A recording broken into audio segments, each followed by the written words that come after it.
সভাহতক চাই কৈছিল হুনৰ সভাহত এই ঘাতকেই বলি কাটিব নোৱাৰিলে গতিকে যিয়ে কাটিব এই বলি এই যজ্ঞৰ স্থান যিয়ে কাটিব এই বলি এই যজ্ঞৰ স্থান 100 জনী গাভী মই তেওঁক কৰিম দান 100 জনী গাভী মই তেওঁক কৰিম দান ও বলিৰ পিতৃ অৰ্জিগত আছিল সেই স্থান অৰ্জিগত মানে মই কাৰ কথা কৈছো জানানে যিজন লৰাক কিনি কিনে লৈ আনিছিলে অৰ্জিগত ব্ৰাহ্মণৰ পৰা সেই ব্ৰাহ্মণজনে সেই সভাত উপস্থিত আছিল মানে বলিকতা লৰাজনৰ বাপেকো সেই সভাত উপস্থিত আছিল ও বলিৰ পিতৃ অৰ্জিগত আছিল সেই স্থান অৰ্জিগত ব্ৰাহ্মণে মনে মনে ভাবে কি ভাবে এ সহস্ৰ ধন পালো মই ইয়াক বিক্ৰী কৰি আৰু দেখোন মই 100 জনী গাভী পাম ইয়াক বলি কাটি যদি ইয়াক বিক্ৰী কৰি ইমান সবা ধন সম্পত্তি পালো মই আৰু যদি এবাৰ ইয়াক কাটি কিনে মই 100 জনী গাভী পাওঁ তাতকে মোক আৰু কি লাগে হা মোৰ পুত্ৰ হল কি হল মই নিজেই কাটি মহাৰাজ ও আদেশ কৰক মহাৰাজ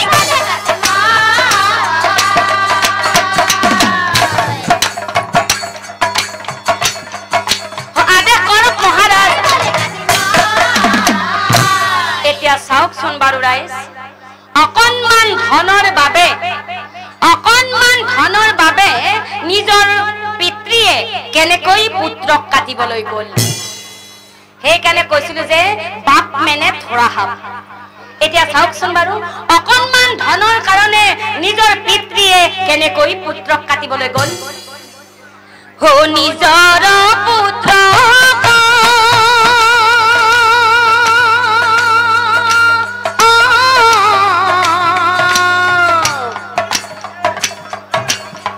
বলি কাটি বলো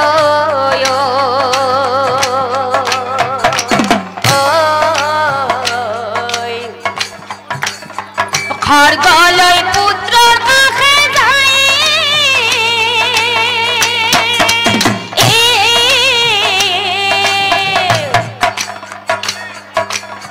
ধনৰ কাৰণে অন্ধ হৈ যায়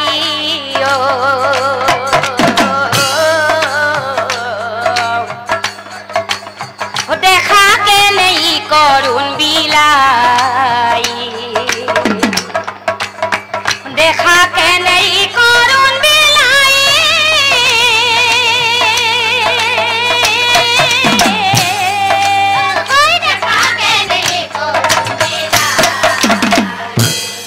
ও কাল মুদ্রি ধরি পিতৃ ও খড়গ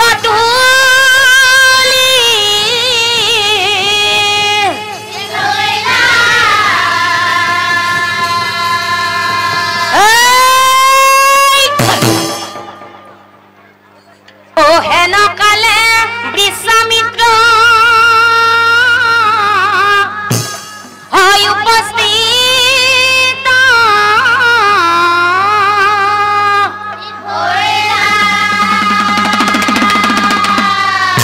রবা অর্জিগত রবা প্রথমতে এই শিশুটিক হালৰ পৰা উলিয়াই আনা প্ৰথমতে শিশুটি হালৰ পৰা হৈ উলিয়াই হৰিচন্দ্ৰ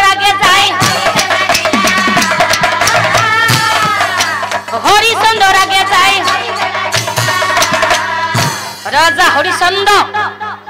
রাজা হরিচন্দ্র তোমার কথার কেবল আমি প্রমাণ হে চাইছিল তুমি কি কইছিলা তুমি কইছিলা যে তোমার পুত্র সন্তান হলে সেই পুত্রক যজ্ঞত বলি দিব পাৰিম বুলি সেই কানে কৈছো মানুহে ইমান গৰ্ব অহংকাৰ কেতিয়াও কৰিব নালাগে কথাতে কৈছে যে কথাতে বতা পাই আৰু কথাতে কটা যায়। ৰজা হৰিচন্দ্ৰ তোমাৰো ঠিক তেনেই দশা হ'ল। আমিও তোমাৰ কেৱল এই গৰ্ব অহংকাৰৰ প্ৰমাণহে চাইছিলো। এৰা ৰজা হৰিচন্দ্ৰ তুই ইমানেই মূৰ্খ যে তুমি নিজৰ সুখৰ কাৰণে এই শিশুটোক ইয়াতে আনি বলি দিব ওলাইছিলা। এৰা ৰজা হৰিচন্দ্ৰ ও মানুহৰ তেজ মাংস দেৱতাই নাখায়। শুনা শুনা হৰিচন্দ্ৰা শুনা শুনা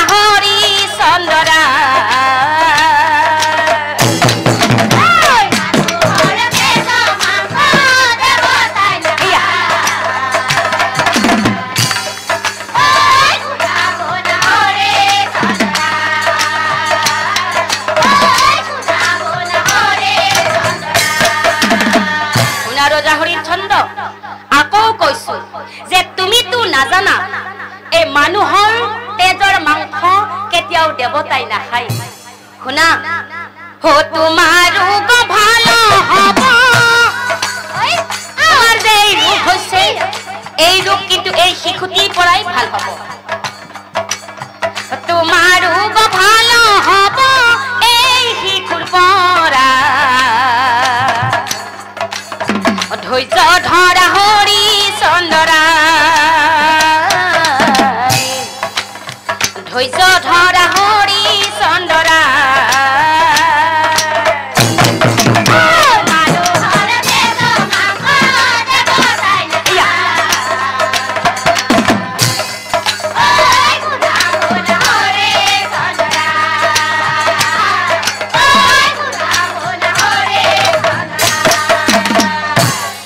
চাওকচোন বাৰু ৰাইজ সেই অনাধিক বিশ্বামিত্ৰই অবিস্মন্ত শিশু স্পৰ্শে হৰিচন্দ্ৰ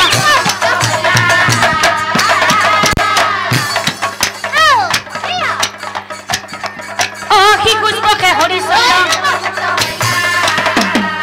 এতিয়া চাওকচোন ৰাইজ সেই শিশুৰ স্পৰ্শ পাই ৰজা হৰিচন্দ্ৰৰ সেই ৰোগ ভাল হৈ গৈছিলে।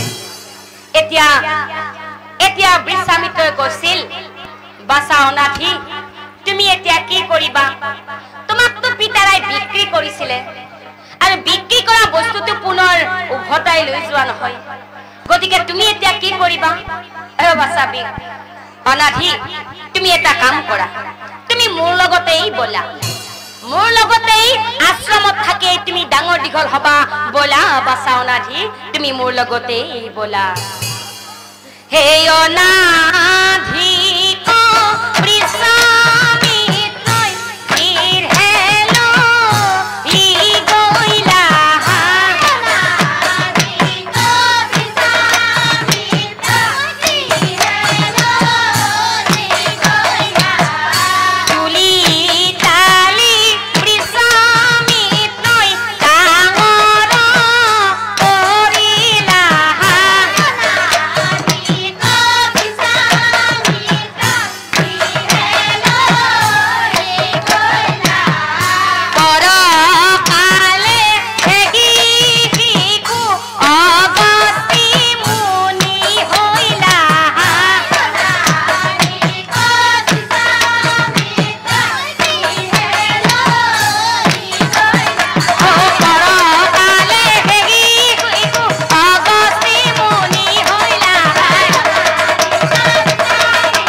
হৰি তোমাৰ